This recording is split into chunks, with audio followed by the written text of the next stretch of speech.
জাতীয় সঙ্গীত পরিবর্তন করার দাবি এবারই শুধু উঠছে তা নয়, এর আগেও বারবার উঠেছে। আপনারা জানেন কেন উঠেছে সেটা নিয়ে তর্ক আছে, বিতর্ক আছে। এটা উঠা উচিত কিনা বা এ সঙ্গীত থাকা উচিত কিনা, বা জাতীয় কোনো গীত, জাতীয় কোনো স্লোগান থাকা উচিত নাকি সেটা পরিবর্তন করা দরকার, সেটা নিয়ে আলোচনা হতে পারে। আমি সে আলোচনায় যাব, তার আগে একটু প্রাসঙ্গিক অন্য একটা বিষয় বলি। সেটা হলো যে দেশপ্রেমের নামে, দেশত্ববোধকতার নামে, দেশত্ববোধক কাজের নামে আপনি কোনো গীত, মিউজিক সংযুক্ত করে, বাদ্যযন্ত্র সংযোগে আপনি যদি কাউকে শুনতে বাধ্য করান, তাহলে সেটা তার স্বাধীনতার খর্ব করার শামিল, বিশেষ করে মুসলমানদের ক্ষেত্রে। কারণ ইসলাম যেহেতু বাদ্যযন্ত্র যোগে কোনো গান বাদ্যকে অ্যালাউ করে না, কোনো গানকে অ্যালাউ করে না, বিধায় আপনি দেশাত্মবোধক গানের নামে, দেশপ্রেমের নামে আপনি আমাকে যদি এটা চাপিয়ে দেন, তাহলে এটা হবে আমার অধিকার লঙ্ঘন করা, আমার অধিকার খর্ব করা। সোজা কথা, দেশের সংখ্যাগরিষ্ঠ মানুষ যেটাকে হারাম মনে করে, সেই কাজ আপনি দেশের মানুষের উপর চাপিয়ে দিতে পারেন না।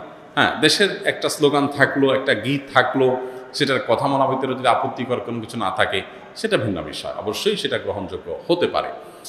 এবার আসা যাক এই গানটা নিয়ে, যে আমাদের যে জাতীয় সঙ্গীত আছে, আপনারা জানেন যে রবীন্দ্রনাথের লেখা এই গানটি বাংলাদেশের জন্মেরও আরও বহু আগে তিনি লিখেছেন। তো এই গীতটা মূলত বাংলাদেশকে কেন্দ্র করে লেখা হয়নি। বাংলাদেশকে কেন্দ্র করে যেটা লেখা হয়নি, সেটা কেন বাংলাদেশের জাতীয় সঙ্গীত হতে যাবে? এটা একটি বিষয়। আরেকটা বিষয় হলো, যেই গীতের মধ্যে কোথাও বাংলাদেশ শব্দটাই নেই, সে গীত কিভাবে এদেশের জাতীয় সঙ্গীত হতে পারে? বিধায় আমি তো মনে করি যে এই দাবিটা অযৌক্তিক না, যে আমাদের জাতীয় সঙ্গীত পরিবর্তন করা এটা সময়ের সবচেয়ে গুরুত্বপূর্ণ দাবিগুলোর মধ্যে থেকে একটি। আরেকটা এখানে বিষয় হলো যে আপনারা জানেন যে হিন্দু ধর্মাবলম্বীরা তারা পূজনীয় বা দেবতা তুল্য এরকম কিছু মানুষ বা কোনো ব্যক্তি বা বস্তু থাকে, তাদেরকে তাদের দৃষ্টিতে তারা সেগুলোকে মা বলে সম্বোধন করে। ইসলাম আমাদেরকে এরকম কোনো ধারণা দেয় না।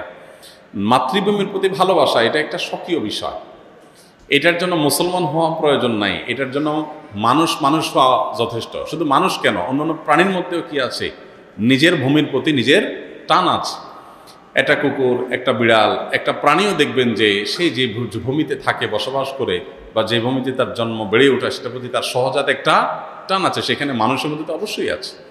আমাদের প্রিয় নবী সাল্লাল্লাহু আলাইহি ওয়াসাল্লাম মক্কা থেকে যখন হিজরত করে মদিনায় আসছেন, তাকে যখন কেবলা পরিবর্তন নির্দেশ করা হলো, তিনি যখন ফিলিস্তিনের দিকে নামাজ আদায় করছিলেন, তিনি বারবার করে মক্কার দিকে যেন কেবলা করে নামাজ পড়তে পারেন, নিজের মাতৃভূমির দিকে ফিরে যেন তার সালাত আদায় করতে পারেন, সেজন্য আল্লাহর কাছে বারবার করে বিভিন্নভাবে আর্গুমেন্ট পেশ করছিলেন। আল্লাহ তাআলা কোরআনে সেটা উল্লেখ করেছেন, ফালানুওয়াল্লিয়ান্নাকা কিবলাতান তারদাহা। হে রাসূল, অচিরে আপনাকে আপনার মনের মতো আপনি যে কেবলার প্রত্যাশা করছেন সেদিকে ফিরে সালাত আদায় করার নির্দেশ দান করবে। এখান থেকে বোঝা যায় মাতৃভূমির প্রতি সহজাত টান থাকা এটা একেবারে প্রাকৃতিক একটি বিষয়। বিধায় এটার জন্য কোনো জাল হাদিস বানানোর কোনো প্রয়োজন নাই, যে হব্বুল ওয়াতন মিনাল ঈমান, দেশপ্রেমের অঙ্গ, এরকম কোনো হাদিস নবী সাল্লাল্লাহু আলাইহি ওয়াসাল্লাম বলেন নাই। নবী সাল্লাল্লাহু আলাইহি ওয়াসাল্লাম নিজেই নিজের মাতৃভূমিতে তার ভালোবাসা ছিল। সো একজন মানুষ হিসেবে আমাদের মধ্যে সেটা থাকবে, দায়িত্বশীলতা থাকবে, সেটাই স্বাভাবিক।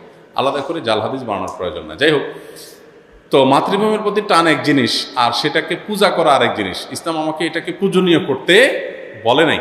বিধায় সংখ্যাগরিষ্ঠ মানুষের বিশ্বাসের সাথে যেমন যায় না, এই গীত বাংলাদেশকে কেন্দ্র করে লেখা হয় নাই, এটা বাংলাকে কেন্দ্র করে লেখা হচ্ছে, যেটা পশ্চিমবঙ্গ পূর্ববঙ্গ মিলায়া। অতএব এই জ্ঞান মূলত এই দেশের জন্য না, যার কারণে এই গীত বা স্লোগান বাংলাদেশের, এটা পরিবর্তন হওয়াটাই হলো যৌক্তিক। এটাকে যারা মনে করেন অপরিবর্তনীয় বা পরিবর্তনের দাবি তুললেই যারা মনে করেন যে বোধহয় সব গেল, তারা কি এটাকে কোরআন হাদিস মনে করেন নাকি, যে কোরআন হাদিস এটা পরিবর্তন করা যায় না, এটা পরিবর্তনযোগ্য। অতএব এটা পরিবর্তন করার দাবিটা আমি ব্যক্তিগতভাবে মনে করি যে অযৌক্তিক নয়। কাওয়ালি গান শোনা কি হারাম নাকি জায়েজ? দেখুন, কাওয়ালি গান এর কথামালা যদি খারাপ না হয়, অর্থাৎ সেটার যে কথাগুলো আছে সেখানে যদি এমন কিছু না থাকে যেটাতে শিরক আছে বা হারাম কিছু আছে, তাহলে সেটা খালি গলায় গাইলে সেটা জায়েজ আছে, শোনাও জায়েজ আছে, গাওয়াও জায়েজ আছে। যদি খালি গলায় গাওয়ার পাশাপাশি তার সাথে বাদ্যযন্ত্র যুক্ত হয়, তাহলে পৃথিবীর উল্লেখযোগ্য কোনো আলেম নেই যার ফতোয়া আছে এটা হালাল হওয়ার।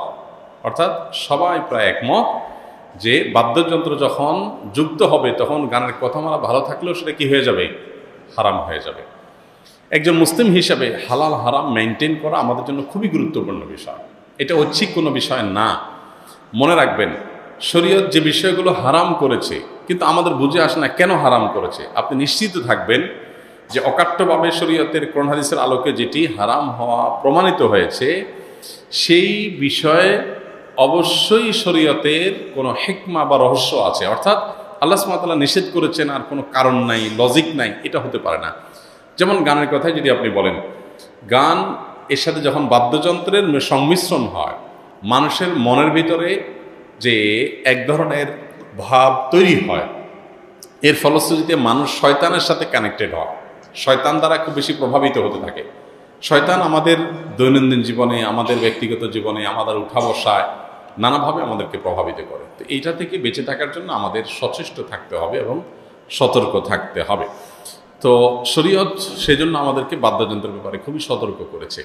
সূরা লোকমানের 6 নম্বর আয়াত সম্ভবত, সেখানে 6 নম্বর 3 নম্বর আয়াতে আল্লাহ রাব্বুল আলামিন লাহওয়াল হাদিস কেনার ব্যাপারে যে ভর্ৎসনা করেছেন, সেখানে মূলত লাহওয়াল হাদিস বলতে এই জাতীয় গান যেগুলোতে বাদ্যযন্ত্রের ব্যবহার আছে এবং অশ্লীলতা, শিরকপূর্ণ কথা আছে, সেগুলোর কথা মিন করা হয়েছে। এই আয়াতের ব্যাখ্যা করলে আপনি বিশ্ববিখ্যাত মুফাসসিরগণ, সাহাবায়ে কেরাম এবং নবী সাল্লাল্লাহু আলাইহি সাল্লামের স্নেহধন্য ব্যক্তিবর্গের যে তাফসির রয়েছে, বড় বড় বিশ্ববিখ্যাত যে তাফসির রয়েছে, সবগুলো দেখলেই আপনি দেখতে পাবেন যে এখানে গান এবং বাদ্যযন্ত্রকে বোঝানো হয়েছে। অতএব খালি গলায় কাওয়ালি গাইলেন, সেটার কথামালার ভিতরে কোনো শিরক, আপত্তিকর, শরিয়া বিরোধী কথা থাকলো না, সেটা জায়েজ আছে।